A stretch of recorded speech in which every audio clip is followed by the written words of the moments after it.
આપ સૌને મારે પ્રેરી સખ્યા પરિવારના દરેક સુખી લોકોને ખૂબ બધો વંદે અને મધ્યસ્થ મહાનુભાવ જયેશભાઈ ચોક્કસ ધારાસભ્ય છે, રાજકારણમાં અગ્રણીય છે, પણ આજે બધા ભાઈઓ એમને એવું કીધું કે તમે 2 મિનિટ વાત કરો ને, તમે 2 મિનિટ વાત કરો. મિક્સરસ વાક્ય કીધું જે મારા કાને સંભળાયું. એ કહું તો પરિવારનો જોઈ લોકો થોડી વાતો કરવાની હોય, મારે ઘણી બધી જગ્યાએ એવું બોલવાનું હોય, પરિવારમાં તો સાંભળવાનું. સાચા અર્થમાં આ પરિવાર જોડવાની કે સમાજ જોડવાની નાનામાં નાની અને ટૂંકીમાં ટૂંકી રીત છે એ સાંભળી લ્યો. પણ આપણને બધાને સંભળાવી દેવાની એટલી બધી લાઈન, એટલી બધી ઉતાવળ હોય એટલે આપણે કોઈનું સાંભળીએ. દિલીપભાઈ સખે સરસ વાત કરી કે પાણી એ અત્યારે સૌથી મોટી સમસ્યા છે, પણ સમાજમાં પાણીદાર માણસ ન હોય એ એક મોટી સમસ્યા તો છે ને. એને તમે ક્યાંથી એવા છે? તમે જોયું હશે કે તમે લોકો ઘણા બધા વહેલા આવ્યા, તમને બહુ તડકો લાગતો તો મજા નહોતી આવતી. તમને એમ તો આ એક સેજ વયો જાય ને તો જીવનમાં આનંદ થઈ જાય, ક્યાં હામું આવે છે થતું તો એવું. અત્યારે બધા જ આમ કકડાવા માંડ્યા છે કે સેજ તડકો આવી જાય ને તો થોડીક મજા આવી જાય. ઠંડી લાગે છે અત્યારે, એ થોડી વાર જેની ફરિયાદ હું ને તમે 3-4 મિનિટ પહેલા કરતા હતા એની હવે આપણે ઝંખના કરવા લાગ્યા છે. કારણ કે એ ટાણે નહોતો આવ્યો. કટાણે મહેમાન આવે, માણસ આવે કે મદદ આવે, એ નો ટાઈમે આવે તો તમને જરાય મજા ન આવે. અત્યારે જરૂર તમને જ્યારે હોય ત્યારે કોક પીટશે તો તમને સારું લાગે. તમારે ઘરે ત્યાં બેન દીકરી સરસ મજાની હોય, એના ઘરે મામેરું હોય અને મામેરું તમે ત્યારે લઈને જાઓ તો તમે રૂડા લાગો, તમારા દુખણા લઈએ. તમારો નાની એવી વસ્તુ હતી હવાઈ કરીને જેઠાણીને દેરાણીને દેખાડે કે મારો ભાઈ આ લઈને આવ્યો એમ. પણ આડા દિવસે તમે લઈને જાઓ તો એ બેને એમ કે કોક માથા ભરેલી મારા જેવી હોય તો કે હવે મારે તારી કઈ જરૂર નથી, કારણ કે તો ટાણો નો સાચું. ઉપરવાળાને અત્યારે ભેગા થાવ છો ભાઈએ સરસ વાત કરી કે આવ્યા છો, બેઠા છો, જમવાના છો, રમીને વયા જવાનો છો, એ માટે નહીં. તમે એકબીજાના ટાણા સાચવી શકો એટલા પરિચિત એકબીજાને થાવ. તમારા સંતાનો ભલે અત્યારે રમતા પણ થોડુંક બ્રેક પડે, જમણવારમાં ભેગા થાવ તો બેતાવજો કે આ બેટા આપણા દૂરના માસી થાય, આ આપણા કાકી થાય, આ મામી છે, આ બા છે, આ મોટા બા છે.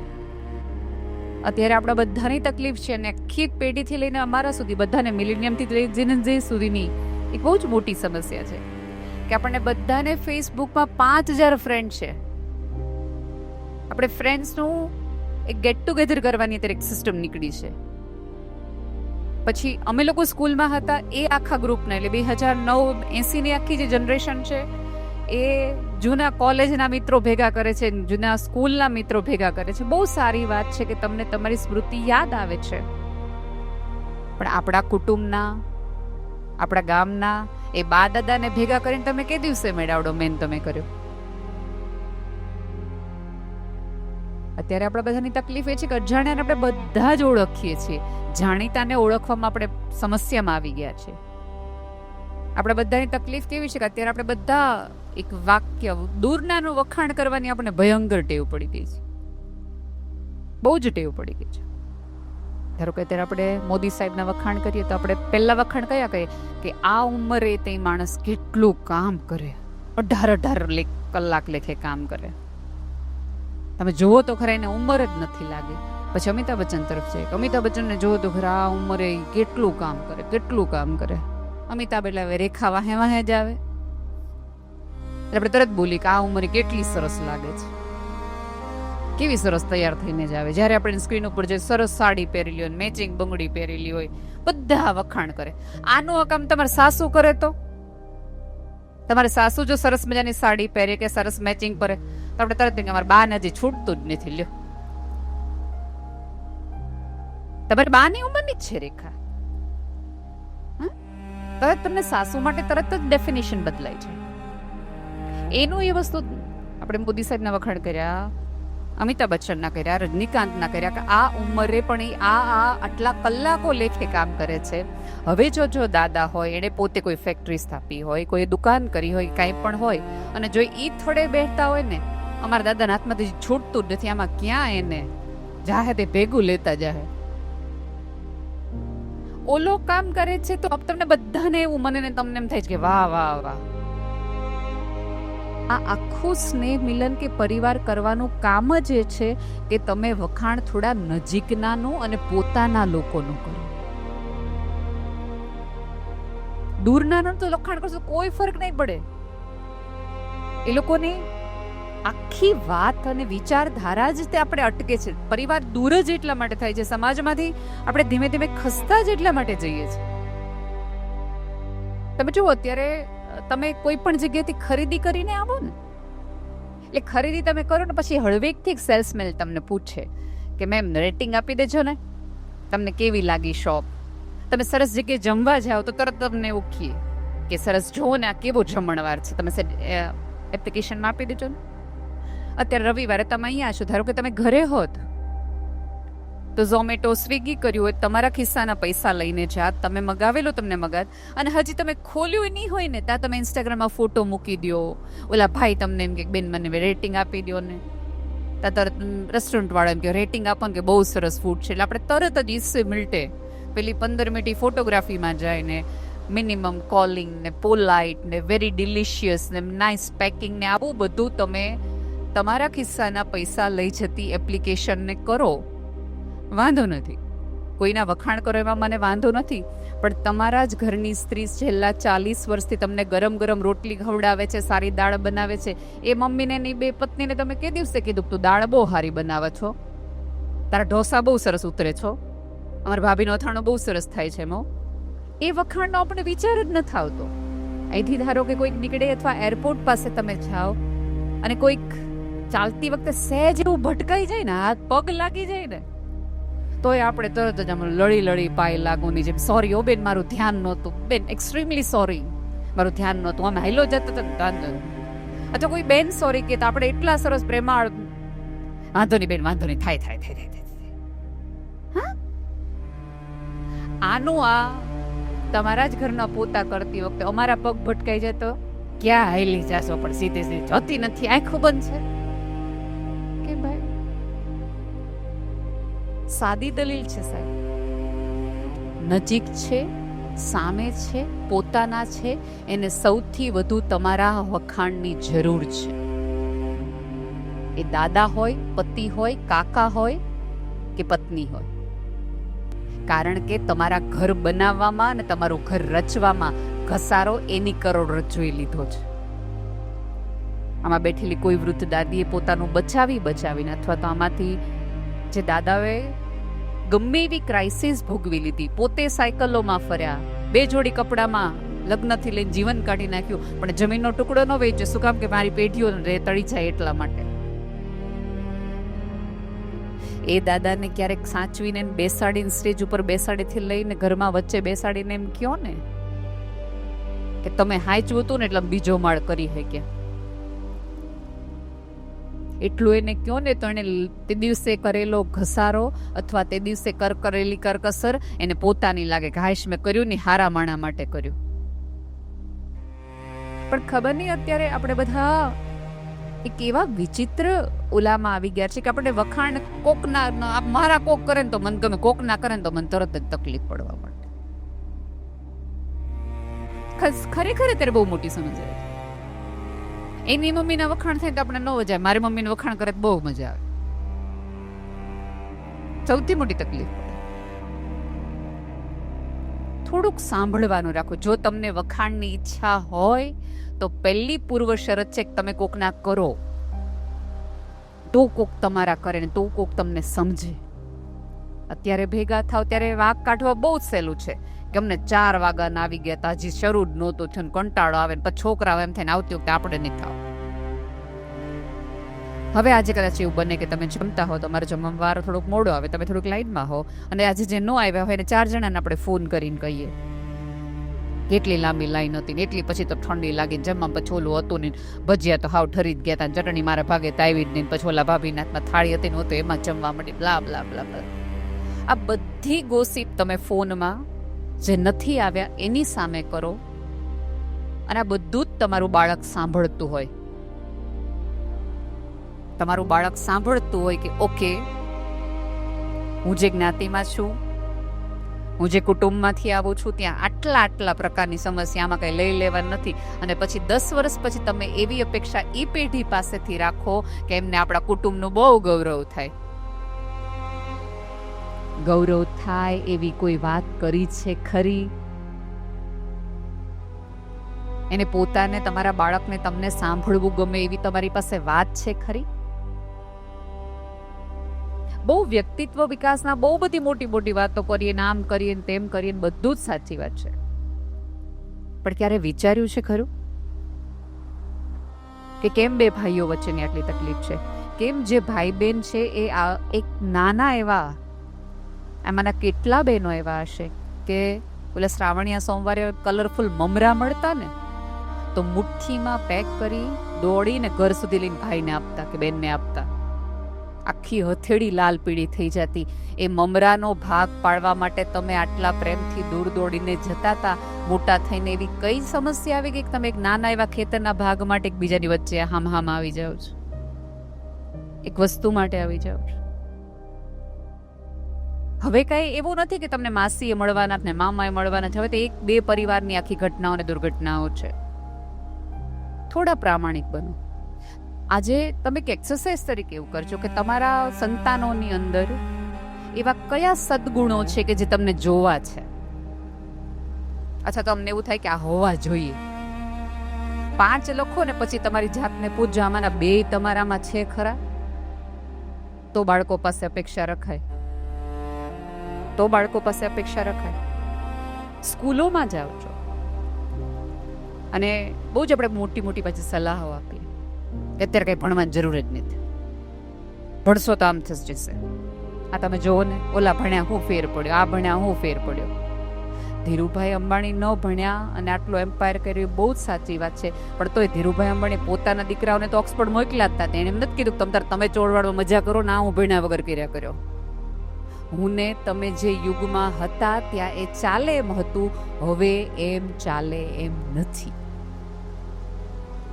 અને આટલા બધા ઉપરવાળાથી આજુબાજુવાળાથી બીઓની માણા અંદર બીવે છે. બહુ રેકોર્ડિંગથી બીવે. આપણે જો કોઈ પણ હગારે વાત કરવાની હોય ને, વાત કર્યા પછી તરત આપણે એમ થાય કે આ રેકોર્ડિંગ કરીને મોકલશે તો મારા ભાભીને હું એના વિશે જે વાત કરું છે એટલે બોલતા આપણે રૂબરૂ મળશું ને તે દી વાત કરશું. અત્યારે ફોનમાં રહેવા દે, ફોનમાં બધી વાત ન કરે, બીક લાગે આપણને.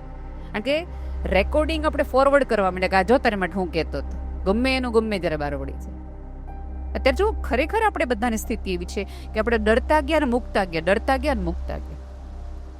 કેટલા બધા આમાંના લોકો એવા હશે, હું પણ એમાં બધા આવી છે આપણે, કે આપણને એમ થાય કે ઓકે કોલેસ્ટ્રોલથી બહુ બીએ, તળેલું નહીં ખાવાનું. કોલેસ્ટ્રોલની બીકે આપણે તળેલું ખાવાનું મૂકી દીધું. બીપી આવી જશે, મીઠું ખાવાનું મૂકી દો. અથાણા ખવાય જ નહીં. અત્યારે કદાચ 2 જણા અથાણા લે તો 3 જણા આડા પર બીપી આવે ને હવે ન ખવાય. આ ઉંમર બધું મૂકી દેવું. બીપી થી ડરતા ગયા, મીઠું મૂકતા ગયા. ડાયાબિટીસની બી કે મીઠું ગળ્યું ખાવાનું મૂકી દીધું. ડાયાબિટીસ થઈ જાય બાપા, ગળ્યું ન ખવાય. ડરતા ગયા, મૂકતા ગયા, ડરતા ગયા, કરતા ગયા. ડાયાબિટીસ, બીપી, કોલેસ્ટ્રોલની બી કે તળેલું, તીખું અને મીઠું ખાવાનું મૂકી દીધું, પણ ઉપરવાળાની બી કે હરામનું ખાવાનું ન મૂક્યું. બીવું તો એનાથી જોઈતું હતું ને, બીવાય એનાથી ઉપરવાળાની બી કે. અને આ મેને તમે આપણી પેઢીને આપ્યું હોય.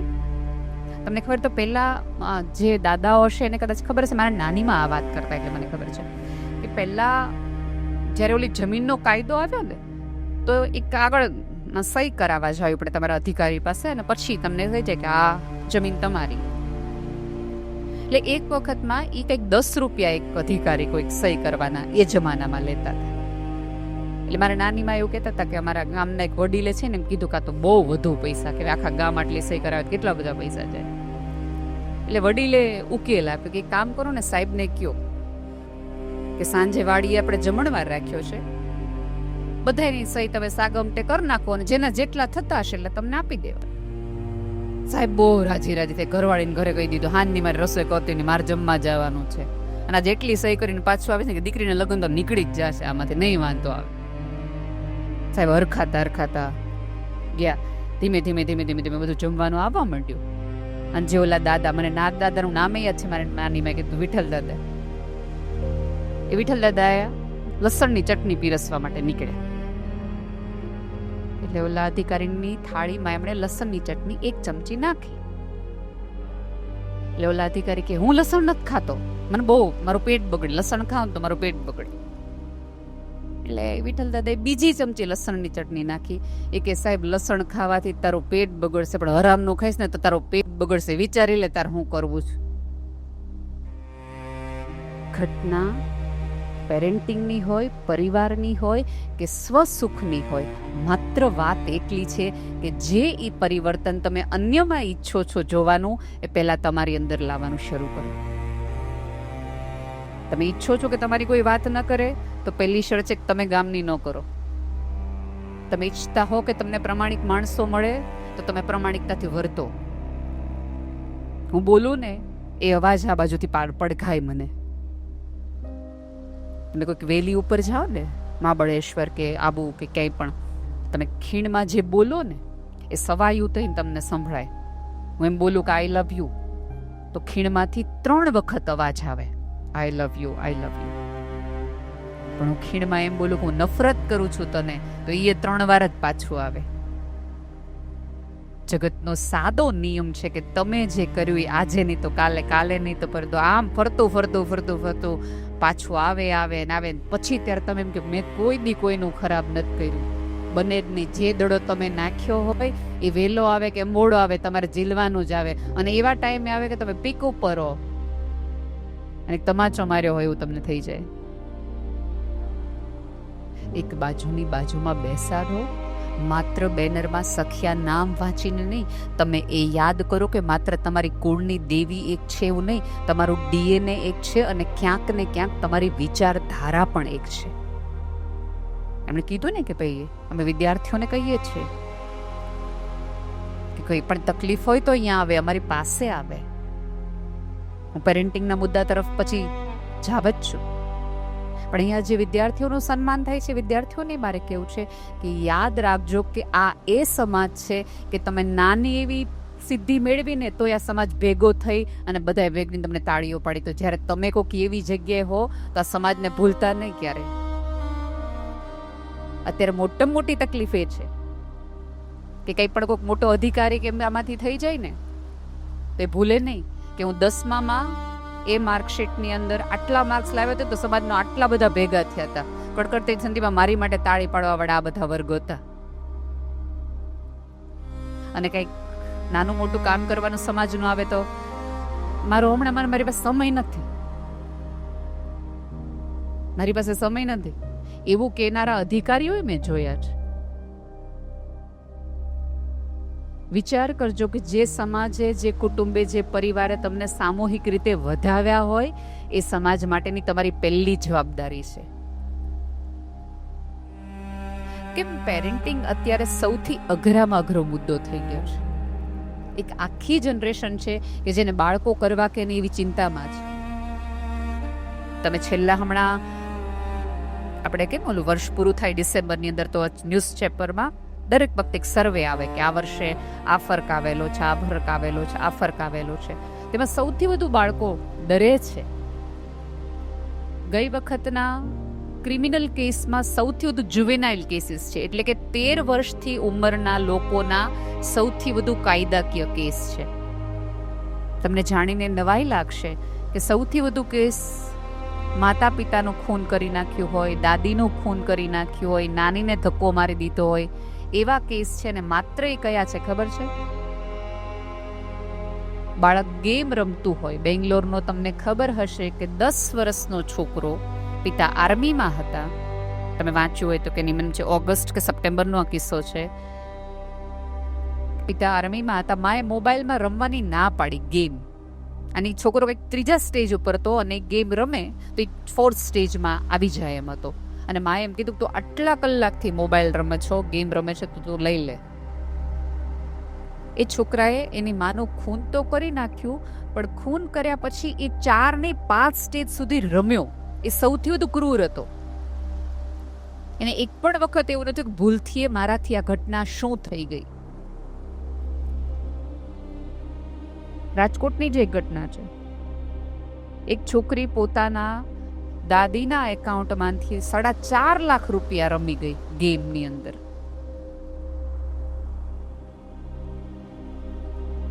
તમને નથી લાગતું કે થોડુંક સફાળે જાગવા જેવો અને થોડી આંખ મોટી કરવા જેવો પણ આ વિષય છે? બહુ ઇઝી છે. ઇન્સ્ટાગ્રામની અંદરથી જેવું હોય એવું મારા ઘરે લઈ આવવું, જેણે પહેર્યું છે એ પ્રમાણેના કપડાં કરાવી નાખવા, જે પ્રકારેના વાળ છે એ પ્રકારેના વાળ કરાવી નાખવા. પણ બહુ અઘરું છે આ આખી માયાજાળ. અને હવે તો છે ને એઆઈએ મારાને તમારા માઇન્ડ કરપ્ટ કરી દીધા છે. તમે જો, તમે સવારે મોબાઈલ જોશો તો તમને ટૂથપેસ્ટની એડ આવશે. બપોરે તમે મોબાઈલ જોતા હશો બહેનો તો તમને ક્રોકરીની એડ આવશે કે તમે રસોઈ બનાવી હોય તો આ છે ને, રેડી ટુ ઈટમાં આ છે ને. રાત્રે તમે મોબાઈલ જોશો તો તમને ગુડ નાઇટની એડ દેખાડશે. આખી ટેકનોલોજી છે. એને ન્યુમરોલોજીકલ માર્કેટિંગ કહેવાય છે. એમેઝોન કે બધી જ વસ્તુ છે તમને ટ્રેક કરે છે મને ને તમને. તમારે શું ખાવું જોઈએ, શું પહેરવું જોઈએ, ક્યાંક ને ક્યાંક જેની તમને જરૂર નથી એવી વસ્તુ તમને પરાણે લેવા માટે. તમે જોજો, ઘણી બધી વખત હવે ઓનલાઈન શોપિંગ પછી તમને અંદરથી એવું થાય કે આ જરૂર નહોતી. ક્યારેક ટેવ વસાતથી લેવાઈ જાય છે. ગુજરાતનો સ્ક્રીન ટાઈમ પર ડેનો 6 થી 7 કલાકનો છે. 24 કલાકની અંદર તમે 6 થી 7 કલાક સ્ક્રીન પર જાઓ ને વાપરો તો તમે વિચાર કરો કે એ બાળક શું ભણે. અને અત્યારના જમાનામાં જે છોકરાઓ માર્ક્સ બહુ સરસ લાવે છે ને, એ તો મને એમ થાય કે એની વિશ્વામિત્રની સૌથી વધુ સાધના હતી ને એના કરતાં એ છોકરાની સાધના કહેવાય. એવું લાગે તો એક જ મેનકા હતી. સ્ક્રીન ઉપર અમે તો કેટલી આંટા મારતી, કાંઈ નહીં જોવાનું અને ભણવામાં ધ્યાન દેવાનું. આપણે હોલમાં વેબ સિરીઝ જોતા હોઈએ અને છોકરાને એમ કહીએ કે તારે 12મું છે તું અંદર ભણવા માંડ તો ભૂલી જાઓ. તમારે વેબ સિરીઝ મૂકવી પડે, તમારે મોબાઈલ મૂકવું પડે અને તમારે એની આજુબાજુ બેસવું પડે. હમણાં મને એમ છે મુંબઈની જ એક છોકરીએ સુસાઇડ કર્યું. ઇન્સ્ટાગ્રામમાં પોસ્ટ લખી. 12th સાયન્સમાં ખૂબ સારા માર્ક્સ આવ્યા હતા, મેડિકલમાં જવાનું હતું. એના મમ્મી પપ્પાને ડાઉટ હતો, રીનેટ આપવાની હતી કે આ છોકરી બંધ કરી દે છે ને બારણું, પછી ભણતી નથી. એના મમ્મી પપ્પાએ સીસીટીવી કેમેરો મુકાવ્યો અને છોકરીએ પોસ્ટ લખી અને પછી સુસાઇડ કર્યું કે હું આવી જિંદગી જીવવા કરતા મરી જવાનું વધુ પસંદ કરીશ. એક વસ્તુ યાદ રાખજો, સીસીટીવી કેમેરા સ્કૂલમાં હોય, ઘરમાં હોય, સીસીટીવી કેમેરા માત્ર ને માત્ર તમારું બાળક શું કરે છે ને બહારથી એ દેખાડશે, પણ માની હાજરી, માનો સ્પર્શ, બાળકના મનની અંદર શું ચાલે છે ને એ દેખાડશે. અહીંયા બેઠેલી મમ્મીઓને નમ્ર વિનંતી છે, બાળક તમારું 2 વર્ષનું હોય કે 22 વર્ષનું હોય, આખા દિવસમાં 2 થી 3 વખત માથે હાથ ફેરવાનું રાખો, જેથી એને કનેક્શન ફીલ થાય. અત્યારે એક હિંચકા આવ્યા છે, એ હિંચકાને તમે સ્વિચ દાબી દો ને એટલે હિંચકો આમ થયા જ કરે, તમારે હિંચકાવા જ ન પડે. એનો અર્થ કે તમારે હાલરડા ન ગાવા પડે. તમે કચરા પોતા કરી નાખો, વાસણ કરી નાખો, ફેસબુકમાં સ્ટેટસ મૂકી દો, ઇન્સ્ટાગ્રામ જોઈ લ્યો, રસોઈ કરી નાખો, ત્યાં સુધી બાળક આમ કર્યા જ કરે. એનો અર્થ એ છે કે બાળકમાં એક પણ પ્રકારના ઇમોશન્સ નહીં થાય. તમારું બાળક આવતા દિવસોમાં ADHD અને ઓટિઝમ જેવા ડિસઓર્ડરથી ફેલાશે. હવે એક એઆઈની એવી એપ્લિકેશન ઘોડિયામાં આવી છે કે પેલા કેમ પેટમાં દુખતું તો દાદી એમ કહેતી કે અજમો ખવડાવી દે, ડૂટી ઉપર હિંગ લગાવી દે. હવે એ એપ્લિકેશનનું આટલું એવું મોડલ તમે ઘોડિયા પર લગાવી દો, બાળક રોવે તો તમારા મોબાઈલમાં મેસેજ આવે કે તમારું બાળક આ માટે રડે છે. એટલે બધે માનું રિપ્લેસમેન્ટ થઈ જતું હોય તો તમે એવી અપેક્ષા આ પેઢી પાસેથી રાખો કે આ પેઢી તમને હાચવે, મોટા કરે, તમને વૃદ્ધાશ્રમમાં ન મોકલે તો ભૂલી જાજો. એને જ્યારે માની કે પિતાની જરૂર હતી ત્યારે હું ને તમે નહોતા. બાળકની હવેની જરૂરિયાત 7મું 8મું ભણે ને ત્યાં સુધીની જ છે, પછી ખાસ છે નહીં. એને કાંઈ મા બાપની એવી જરૂર નથી. અત્યારના પેઢીને તમે એમ કહો ને કે અમે તને ખબર પેટે પાટા બાંધીને મોટા કર્યા ને અમે તારી માટે આ કર્યું ના કર્યું, તો બહુ પ્રેમથી તમને એમ કહી દે એમ છે કે અમે તમને કીધું તું. તમારી ચોઈસ હતી મમ્મી આ વસ્તુ કરવાની. આ પેઢી ટક ટક તો નહીં જ સાંભળે, કારણ કે ટિકટોક જ સાંભળે જ. એ મને અને તમને ફિલ્ટરવાળા ફોટા સાથે સ્ક્રીન ઉપર જોતી હોય, સ્ટેટસ મૂકતા જોતી હોય, ને પછી તમે બાળક પાસે એવી અપેક્ષા રાખો કે એ ભણે ને એ કારકિર્દી બનાવે ને પછી કંઈક કરે ને તમારું નામ રોશન કરે. તમે ઈચ્છતા હો કે આવતા દિવસોમાં તમારું બાળક તમારું ને તમારા પરિવારનું નામ રોશન કરે, તો સૌથી પહેલી જરૂરિયાત છે કે બાળક સાથે અંધકારમાં રહ્યો. સફળતાને ચોક્કસ જાહેરમાં વધાવો, પણ ક્યારેક બાળકની નિષ્ફળતા સ્વીકારો પણ ખરા. આપણા બધાની તકલીફ એ છે કે બાળકની નિષ્ફળતા સ્વીકારતા જ નથી. 1 થી 5 નંબર વાળાને આપણે વધાવ્યા રાખીએ અને બાકીના 95 જણાએ હું તાળી જ પાડ્યા રાખવાની 5 જણાની. એ 95 જણની પડખે બેસીને કયો કે આ માર્ક્સ નથી આવ્યા એટલે તું નકામો વ્યક્તિ નથી થઈ જતો. અત્યારે છૂટાછેડા માત્ર સહનશક્તિનો અભાવ નથી, ક્યારેક આવા બધા બાળપણના અનુભવો અને ડિપ્રેશન પણ છે. એ પણ ક્યારેક સ્વીકારો. માત્ર વોટ્સઅપ યુનિવર્સિટીમાં આવતા ડેટાના આધારે નિર્ણય નહીં લ્યો કે આ પેઢીને આમ છે ને આ લોકોને અત્યારે તો આમ છે. એ લોકોને ઇમોશન્સ એટલા માટે નથી કારણ કે આપણે બાળકોને એવું જ સમજાવ્યું કે તારો તું ભણેલો હોઈશ, તું સત્તામાં આવીશ. અત્યારે જો તો ઘણી બધી દીકરીઓ એવી છે, ચંદ્રેશભાઈ કીધું ને કે 4 દીકરીઓ, 5માંથી 4 દીકરીઓ છે. આપણે દીકરીઓને ભણાવતી વખતે એક વસ્તુ એ કહીએ છીએ કે બેટા તું ભણી ગણી હોઈશ ને પગભર હોઈશ તો તારે કોઈની જરૂર નહીં પડે. આ વાક્ય બધા જ બોલે, જે સાવ ખોટું વાક્ય છે, ક્યારેય ન બોલો. પછી એ દીકરી મોટી થાય, ભણેલ ગણેલ થાય, પગભર થાય, આર્થિક રીતે કમાતી થાય, પોતાનું ઘર લઈ શકે, પોતાનો મોબાઈલ લઈ શકે, પોતા માટે ગાડી લઈ શકે, અને એ દીકરી પછી એવું કે મારે ક્યાં પરણવાની જરૂર છે. તમે જુઓ એક અત્યારે આખી સર્વેની અંદર છે કે ભણેલ ગણેલ દીકરીઓને નથી પરણવું, કારણ કે આપણે મગજમાં એવું નાખી દીધું છે કે તું આટલું કરીશ તો તારે કોઈ જરૂર નહીં પડે. એની બદલે તમે એને એ સમજાવો કે તારી ઓળખ માટે તારે ભણવું જોઈએ, તારે તારી આવડત સાબિત કરવા માટે ભણવું જોઈએ, નહીં કે કોઈ પુરુષ માટે. તમે જો આમાંના ઘણા બધા એવા ભણેલ ગણેલ પુરુષો હશે કે જે ડૉક્ટર, વકીલ થયા પછી એણે 4 ધોરણ ભણેલી, 10 ધોરણ ભણેલી અથવા તો ન ભણેલી સ્ત્રી એક્સેપ્ટ કરી લીધી. પણ અત્યારે આપણે થોડુંક બીકોમ પણ કરી લઈએ તો આપણે મને ગ્રેજ્યુએટ તો છોકરો જોઈએ જ. આ ન હોય તો હું ન કરું. આ ભેદભાવ ક્યાંક મેં ને તમે સામૂહિક રીતે બાળકના મનમાં નાખ્યો છે. સમાજ બદલાવાના બહુ બધા કારણો છે. ક્યારેક તમારા બાળકને બેસીને પૂછો તો ખરા કે એને શું જોઈએ છે. અને અહીંયા બેઠેલી તમામ મમ્મીઓને વિનંતી છે કે બાળક માગે ને એ ક્યારેય ન આપો. છેલ્લી આટલી બધી તમે જો વૈજ્ઞાનિકો જુઓ, સફળ માણસ તો જે લોકો અભાવ માર્યા છે ને એ જ મોટા થયા છે. આપણા બાળકોની તકલીફ એ છે કે એને શેની માટે મહેનત કરે, અને એટલું બધું ભાઈઓને વિનંતી છે કે એટલું બધું ન કમાવો કે તમારી આખી પેઢીને કમાવાની ઈચ્છા જ ન થાય. અથવા કમાવો તો સંતાનોને સાચું ન કહો કે આપણી પાસે આટલું છે, તારે કઈ જરૂર નથી. અને બીજું કેવું થાય ખબર, જ્યારે છોકરો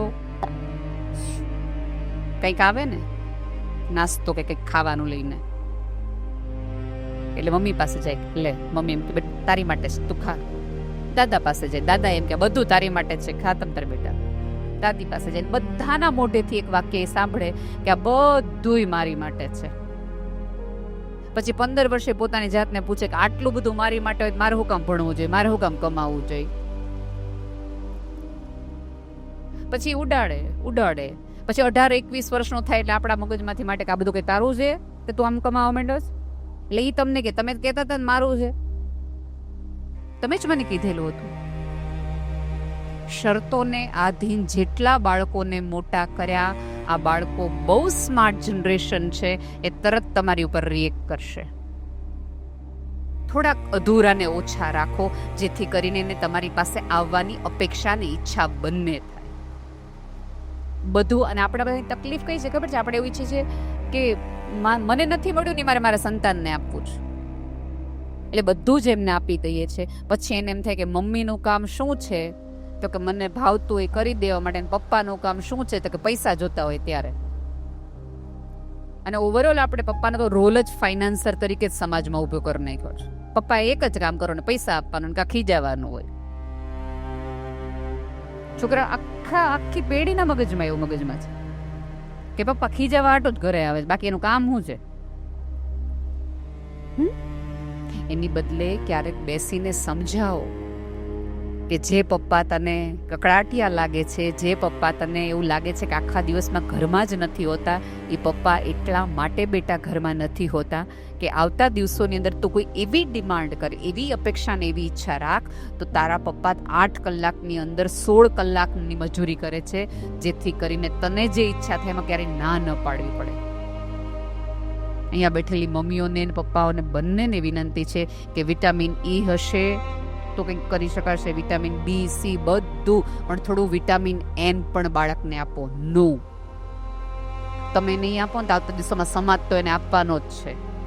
થોડી ના પાડતા શીખો કે ના બધું ન મળે. મેગી બાળક નથી ખાતું, મેગી જ મારે ખાવી છે તો બીજું કંઈ નથી ખાતું, તો એક દિવસ તમારું બાળક ભૂખ્યું રહેશે, કેટલા દિવસ રહેશે? એને કંઈ ન આપીએ ને તો એ જમે જ નહીં, પછી મેગી મારે કરી દેવી પડે. શરત મૂકો ક્યારેક કે અઠવાડિયામાં એક જ દિવસ મેગી મળશે. You decide. આ કેલેન્ડરમાં તું ચોકડી મારી દે, એ દિવસે તને મેગી મળશે, એ સિવાય નહીં મળે. આમાં એવું છે કે નાનો બાળક હોય ને એ તમે ટેવ પાડો. તમે નાનું એવું કૂતરું લાવો ને જંગલમાંથી, કોઈ પણ અજ્ઞાત જગ્યાએથી, એને તમે થોડું ટ્રેન કરો ને એને ખબર પડે કે આ જગ્યાએ જવાનું ને આ જગ્યાએ મારું નહીં જવું. સાહેબ, કૂતરાને ટ્રેન કર્યા પછી ખબર પડતી હોય કે અહીંયા જવાય, અહીંયા નહીં જવાય, આ ખાવાની જગ્યા, ન જવાની જગ્યા.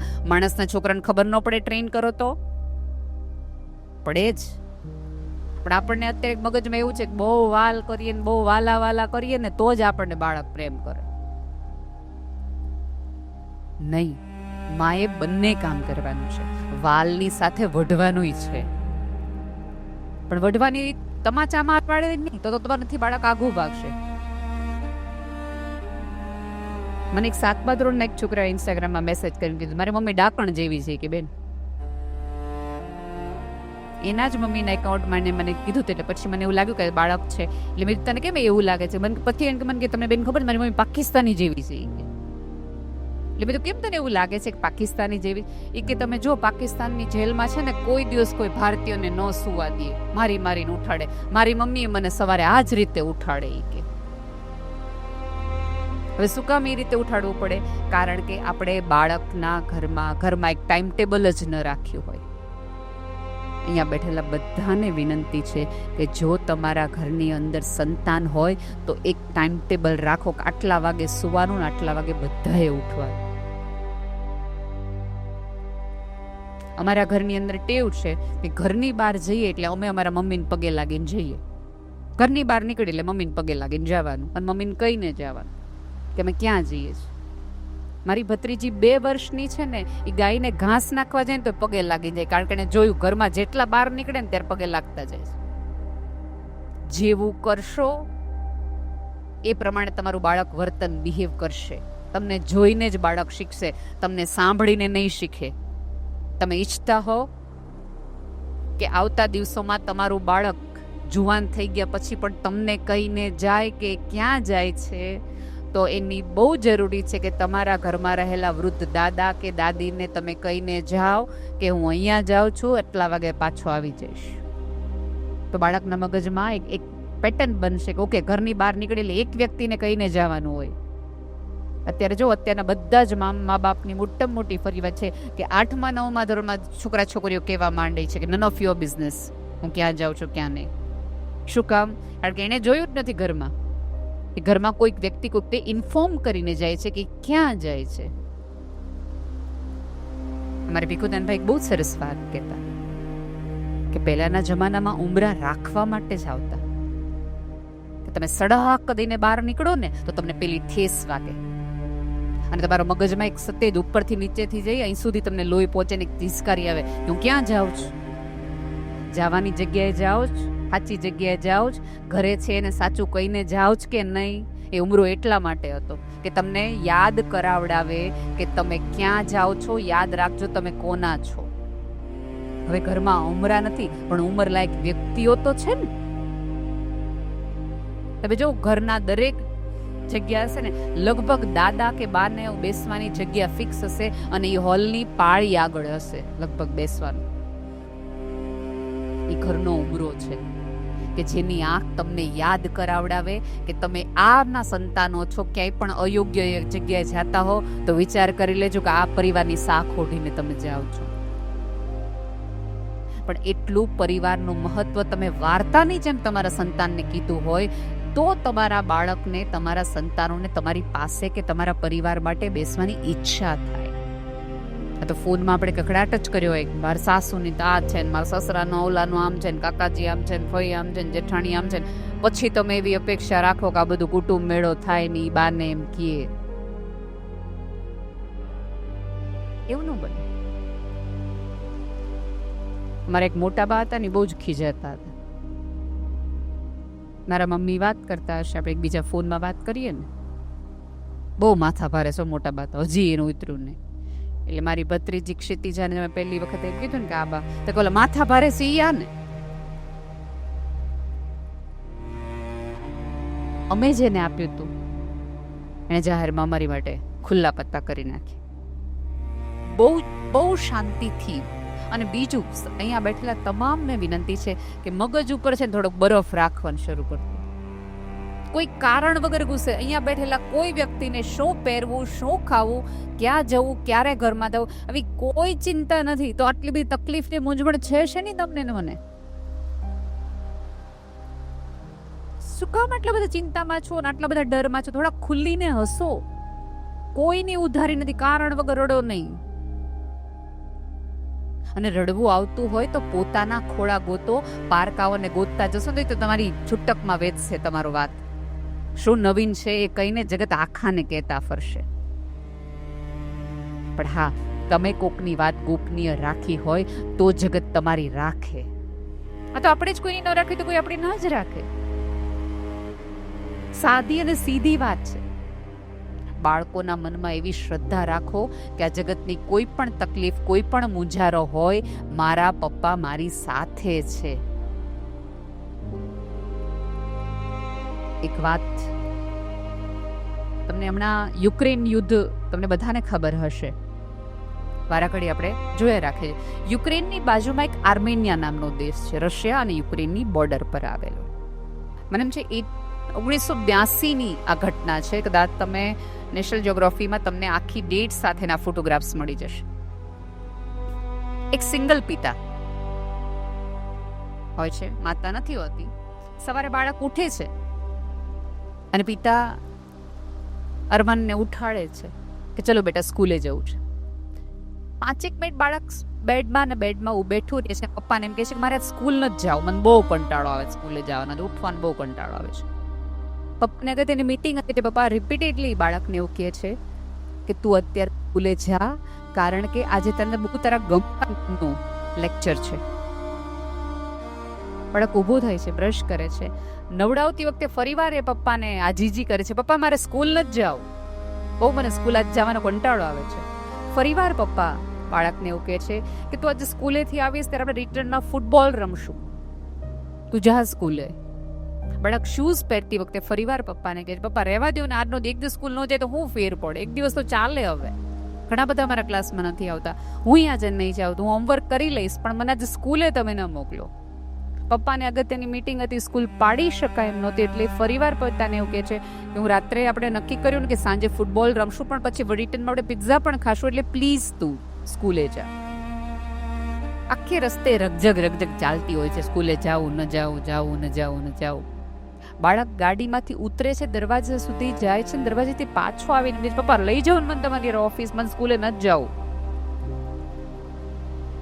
એના પપ્પા ગાડીમાંથી ઉતરે છે અને નિસ્બત સાથે પોતાના બાળકના વાળ સરખા કરીને, બે હાથ જોડીને, આંખોમાં આંખો નાખીને એવું કહેશ કે અરમાન હું તને લેવા આવીશ 5:30, ટ્રસ્ટ મી.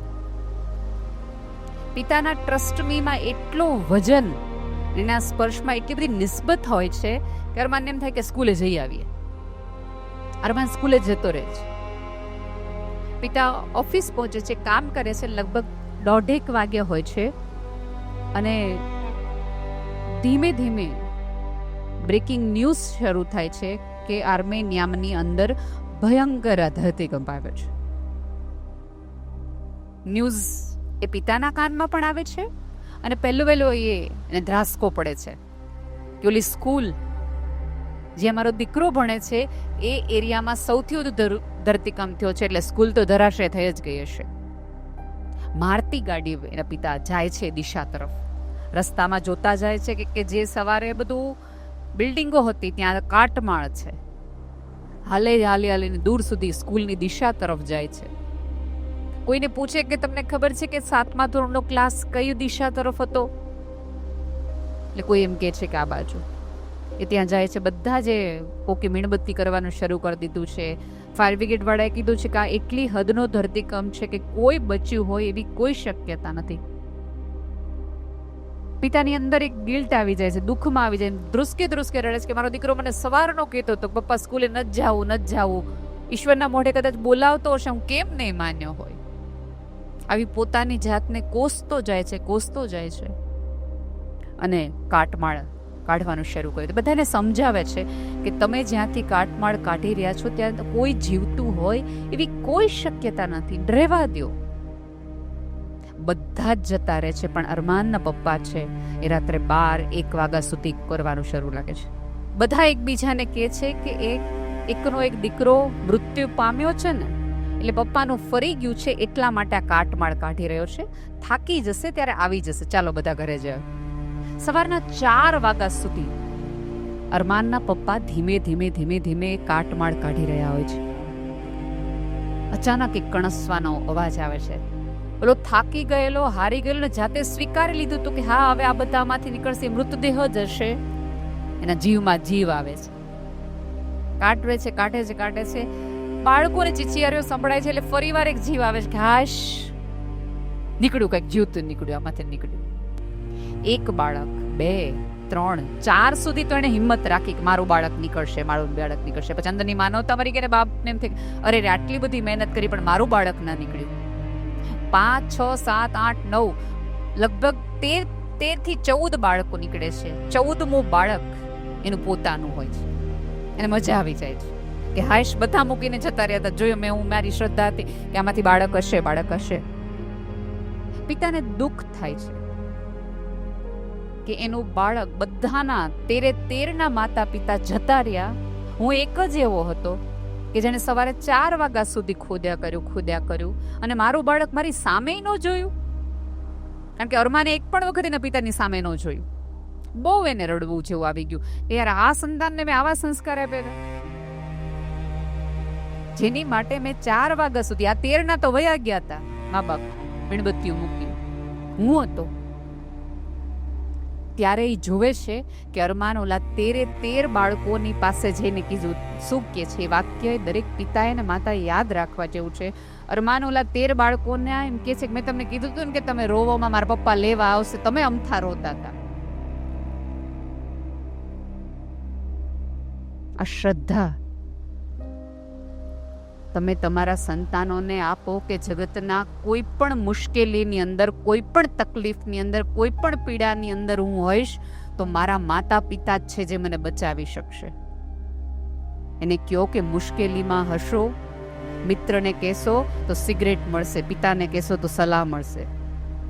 દીકરી કોઈક અલગ્ય જગ્યાએ કે મુશ્કેલીમાં આવી ગઈ હોય, માને કહીશ બેટા તો એમાંથી રસ્તો નીકળશે, બેનપણીમાં કહીશ તો વધુ ને વધુ ખૂબતી જાય છે કીચડની અંદર. પણ આવી શ્રદ્ધા માતા પિતાએ ત્યારે ઉમેરી શકે કે જ્યારે પહેલી વખત તમારું બાળક કોઈક ભૂલ તમને કહે ત્યારે તમે એની સામે રોવા માંડો, કરે રે અમે તને આવા સંસ્કાર આપ્યા, તમે તને એટલા માટે સ્કૂલે ભણવા મોકલા હતા. એટલે તે દિવસે જ ચોકડી મારી દે કે અહીંયા કાંઈ કહેવાનું થતું નથી, આ જગ્યા ખોટી છે કહેવા માટે. પછી કોઈક ઇન્સ્ટાગ્રામમાં કોઈક એક વ્યક્તિઓ કે મળે, મૂડમાં નથી, ઓલી છોકરીને એમ થાય અરે મારા મા બાપ સામે છે ને નથી ખબર પડતી, આને જો કેવી ખબર પડી કે આ કેટલો ડાયો છે, માણા કેટલો હારો છે.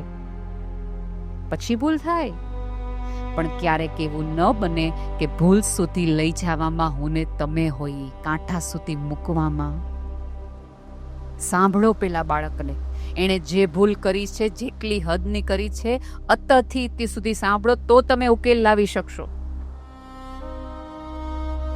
ને સંતાનોને જે પણ છે એમને પણ વિનંતી છે કે આ પૃથ્વી પરના 2 જ પાત્રો એવા છે કે જેને તમારી માટે તમારા કરતાં વધુ તમારા સપના પૂરા થાય એની ઈચ્છા છે. તમે એનું રૂવાડું છો, ખેંચાવો ને તો એને પહેલી પીડા થાય. મા બાપ એક જ પૃથ્વી પરના એવા બેટા એવા છે કે એ તમારા કરતાં, એના કરતાં પણ વધુ તમને સફળતા મળે તો રાજી થાય, બાકી બધાની ઈર્ષા થાય. અહીંયા બેઠેલા વૃદ્ધને કોઈ કેમ કે તમારો દીકરો તમારા કરતા હવાયો નીકળે, તેને સૌથી વધુ જીવન મજા આવે. બાકી સગો ભાઈ કે સગી બેન હોય ને એમ જ થાય કે એ તો માને હું ભણી નહીં ને એટલે, બાકી હું હોશિયાર તો હતી જ તે. નીકળી જાય. માનવ સ્વભાવ છે આ તો. શરીરમાંથી પાત્ર નીકળ્યું હોય તો પોતાનું અંશ લાગે ને, થાય આવું. તો બહુ જરૂરી છે કે તમારા સંતાનોને જેવા છે એવા સ્વીકારો, એને થોડું સાંભળવાનું રાખો, બધું ન આપી દો, થોડાક અધૂરાને ઓછા રાખો.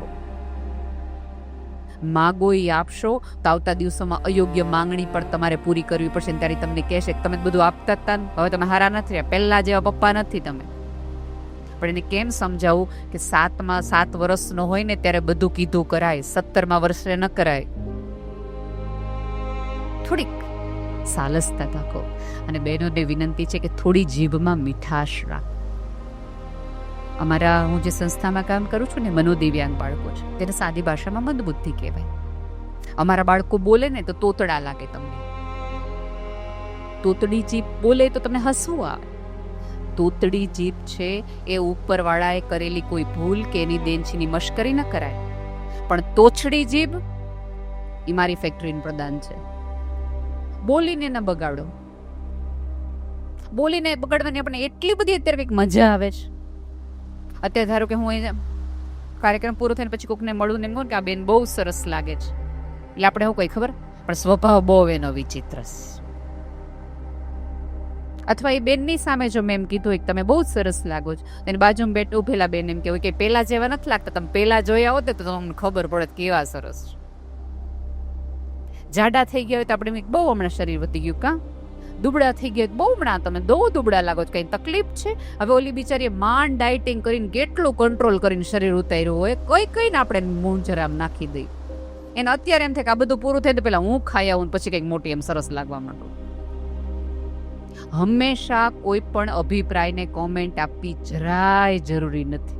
આપણને ખબર નથી કોઈ માણસ અંદરથી કઈ પીડા ભોગવી રહ્યું છે, કયા મૂંઝારામાં છે, કઈ તકલીફમાં છે. કોઈ વ્યક્તિને જેવા છે એવા કેમ એક્સેપ્ટ ન થાય? સરસ લાગો છો. અત્યારે તમે એમાંના કોઈ પણ વ્યક્તિ ધારો કે પહેલો નવો ડ્રેસ પહેર્યો હોય ને, એટલે એમ કહું તમારો ડ્રેસ બહુ સરસ છે, બહુ જૂનો છે, હમણાં નવો આવ્યો, ટીકડી હમણાં જ કાઢી હોય.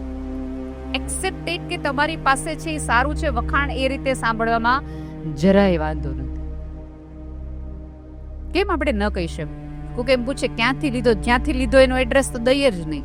ખબર નહીં ક્યાંથી લીધો છે, બહુ જૂનું છે, યાદ નથી. તમને એવું લાગે છે કે તમારા જેવો ડ્રેસ પહેરીને તમારા જેવા લાગી શકે? તો દીપિકાએ પહેરેલા કપડા આપણે દીપિકા નો લાગી? સાદી વાત છે. અને બીજું કે સુંદરતાના આધારે જો સંબંધો ટકતા હોત, દેખાવના આધારે જો આ જગતમાં તમારું નામ થતું હોત, તો આ જગતની એક પણ હિરોઈનના બ્રેકઅપ ન થવા જોઈએ, એક પણ હિરોઈનના લગ્ન ન તૂટવા જોઈતા. અત્યારે તમે જો એન્જેલિના જોલી થી લઈ કોઈ પણ તમે લ્યો, નેમ ઇટ, એના સંબંધોની તકલીફ છે. દીપિકા જેવી દીપિકા, આટલી સુંદર, આટલી કમાણી, આટલી ઇન્ડિપેન્ડન્ટ, જગતમાં જેનું નામ છે, એ સ્ત્રીને ડિપ્રેશન આવ્યું હતું સંબંધોના કારણે. તો એનો અર્થ કે મને ને તમને આવે તો ઇટ્સ ઓકે, ઇટ્સ ઓકે. અને આ જગતમાં જો પૈસાવાળાના ઘર હાલતા હોય તો તમને બધાને ખબર છે કે અત્યારના ગયા વર્ષના સૌથી વધુ મોંઘા પૈસાવાળાના જ છૂટાછેડા થયા. એટલે ભાઈઓએ પણ એવું ન રાખવું મગજમાં. તમારા બાળકોને થોડા લાગણીશીલ શીખવાડો. સ્કૂલમાંથી એ ગણિત, વિજ્ઞાન, અંગ્રેજી એવી અલગ ભાષાઓ શીખીને આવશે, પણ પ્રેમ અને લાગણીની ભાષા તો માતા પિતા એ જ શીખવવી પડશે. સમાજની ભાષા તો અહીંયા સામૂહિક રીતે પ્રવૃત્તિ વધારો. અને તમારા બાળકને આખા ઘરમાંની એક જવાબદારી આપો જે એને જ કરવાની હોય. રાત્રે લાઇટ બંધ કરવાની આપો અથવા તો કપડાં લેવાની આપો. અને બીજી મમ્મીઓને નમ્ર વિનંતી છે કે એનું બેગ ગમે એટલું વજનવાળું હોય, વાંકે વળી જતો હોય, તો તમે ઉપાડો નહીં, તમે કુલી ન બનો. કારણ કે જે બાળક અત્યારથી પોતાની જવાબદારીનો વજન નથી ઉપાડી શકતો, આવતા દિવસોની અંદર એના જીવનમાં આવતી એક પણ જવાબદારી નહીં ઉપાડે. સાથે રહ્યો, વાત કરતા જાઓ અને પાછ લાવી જાઓ, પણ એના વજન ન ઉપાડો. હેલિકોપ્ટર મમ્મીઓ બંધ કરવાનું બંધ કરી દો. કાંઈ પણ બાળક મુશ્કેલી અમે આવી જાય એવું તો કરતો નહીં, તારા બેન હમણાં કહી દે, આમ કહી દે. પપ્પાને સૌથી વધુ આવું હોય. બેન ખીજાય એટલે તરત જ તારી બેનને હું કહી દઈ, આપણે કઈ વફતમાં ભણીએ. એટલે છોકરાને પહેલું એ થાય કે ઓકે, બેનને તુકારે કહી શકાય, બેનનું કઈ સન્માન કરવાની જરૂર નથી. તમને એવું લાગતું હોય કે શિક્ષકે ભૂલ કરી છે તો બાળકની હાજરીમાં તો ન જ કહો. અધરવાઇઝ તમારું બાળક ક્યારેય કોઈ પણ વિષય એ શિક્ષક પાસેથી શીખશે નહીં. એમ થશે કે મારા પપ્પા કીધું પછી પૂરું થઈ ગયું. પપ્પા તે ક્રેડિટ કાર્ડ છે ને, ગમે ત્યારે સ્વાઇપ કરી શકાય. આટલું શીખો, આટલી સમજદારી દાખવો. બાકી આટલો સરસ સમાજ છે, ઈશ્વરે આપેલું બધું જ છે, તમારા બધા અંગો સાબુત છે. સૌથી મહત્વનું વાત એ છે, છેલ્લા 2 આંકડાકીય માહિતી આપી અને મારી વાતને હું પૂર્ણ કરું. અહીંયા બેઠેલા કોઈ પણ વ્યક્તિને ઈશ્વરથી ફરિયાદ હોય અથવા તો તમારી પાસે જે છે એમાં તમને એમ થાય કે મજા નથી આવતી, જીવતા નથી આવતી, હું તમને થોડા આંકડા આપું કે તમારે કેમ ઉપરવાળાનો આભાર માનવો જોઈએ કે તમે પૃથ્વી પરના સૌથી સુખી માણસમાંથી છો. વિશ્વના 6 કરોડ લોકો એવા છે કે જે સાંભળી શકતા નથી. તમે જો તમારા બાળકનો તમારે બાજુમાં સૂતેલી વ્યક્તિના ધબકારા સાંભળી શકો છો તો તમે અત્યંત સુખી માણસ છો. વિશ્વના 4.5 કરોડ લોકો જોઈ શકતા નથી, અંધ છે. 70 કે 80 વર્ષે પણ કોણ રસોડામાંથી હું લઈને ગયું એવું તમે જોઈ શકતા હો તો ઉપરવાળાનો આભાર માનો કે તમને જોવા માટે 2 આંખ છે. તમારું બાળક જમવાની ફરિયાદ કરતો હોય કે કોઈ વ્યક્તિ એમ ફરિયાદ કરતો કે આવું થયું ને આવું જમવાનું ન મળ્યું, તો હું કહું કે વિશ્વના 8 કરોડ લોકો એવા છે કે જેને એક ટાઈમનું જમવાનું નથી મળતું. અને આ આંકડા યુનિસેફે આપેલા છે, મેં નહીં.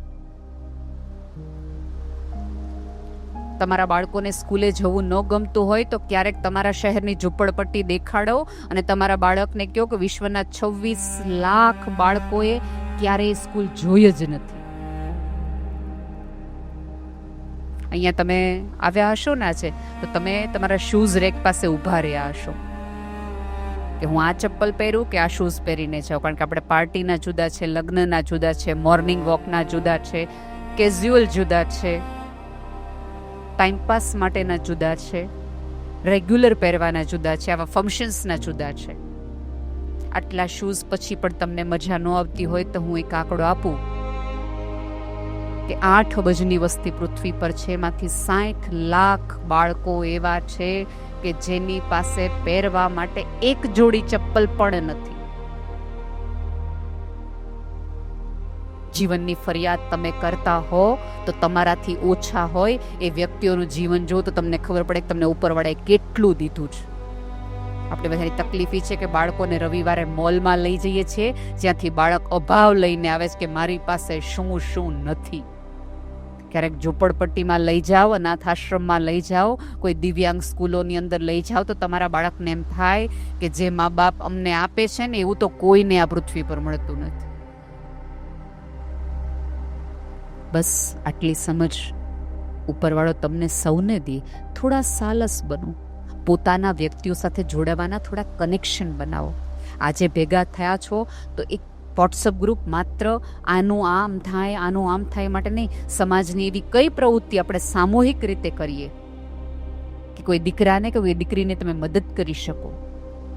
આપણા કુટુંબની એવી કઈ પ્રવૃત્તિ છે કે આપણા કુટુંબનો કયો એવો હોલ છે, કાંઈ છે કે જેમાં હું એક સ્ત્રી તરીકે મદદ કરી શકું. અહીંયા એવું લખ્યું છે કે સ્વેચ્છાએ ફંડ સ્વીકારવામાં આવશે. હું તો અપેક્ષા રાખું કે આવતા દિવસોની અંદર અહીંયા બેઠેલી તમામ સ્ત્રી પોતાના મળતી બ્યુટી પાર્લરથી લઈ તમામ સેવિંગમાંથી એક સેવિંગ, એમાં ત્યારે એમ ન કહેતા કે તમારા ભાઈ કરે જ છે, તમારા ભાઈ એના ભાગનું કરે છે, તમારા ભાગનું નહીં. કારણ કે ઓલા ઉપરવાળાને ત્યાં ચોપડા બધાના જુદા છે. ત્યાં હું તમે જરાય નહીં કહી શકે કે મારું વ્રત નહોતું કર્યું એ નહીં ગણવાનું, મારું થોડુંક ગણશે. તમારું ગણેલ તો મારું જુદું હશે. અને આપણા બધાની તકલીફ, અમારે મન બુદ્ધિના બાળકોની તમે સંસ્થા છીએ, તમે કંઈક દાન લેવા જઈએ ને, કે જે સ્ત્રી 3,000 થી 4,000 રૂપિયા પાર્લરમાં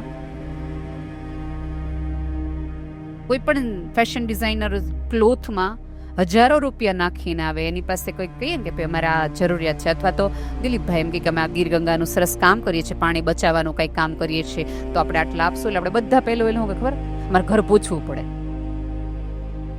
ઓલા હજારો રૂપિયા વાપરી નાખે ત્યારે ઘરે કોઈને પૂછવું નહોતું પડતું, આમાં પૂછવું પડે. થોડોક ભાગ તમારા કર્મનો અને ધર્મનો સાથે કાઢતા જાઓ, જેથી કરીને તમારા પરિવારનો એક પણ બાળક ભણ્યા વગરનો ન રહે, તમારા કુટુંબનો એક પણ વ્યક્તિ અછતમાં ન રહે, તમારા સમાજની એક પણ વ્યક્તિ પૈસાના અભાવે એને આત્મહત્યાનો વિચાર ન આવે. જેની પાસે અઢળક છે ને એને તમારી કોઈ જરૂર નથી, પણ જેની પાસે કશું નથી ને એને તમારા હોંકારાની સૌથી વધુ જરૂર છે, જેથી કરીને પડખે આવીને ઊભો રહે. નાના માણસને ત્યાં વરો હોય ને તમે ખાલી એટલું કહી દો ને કે ભાઈ કામકાજ હોય તો કહેજો, મોટો માણસ આટલું બોલે ને તો કિલો બદામ ખાવાથી તાકાત ન મળે ને એટલી તાકાત હોંકારામાંથી હોય કે આણે મને કીધું, પછી કંઈ પણ અટકે તો આપણે કેવા થાય. પીઠબળ પૂરું પાડો. બસ આટલું તમને સમજ આવે, તમે તમને સમજી શકો અને તમને હસતા રહેવાનું મહત્વ અને માતમ સમજાય છે, એવી જ માતાજીના ચરણોમાં પ્રાર્થના. ધન્યવાદ.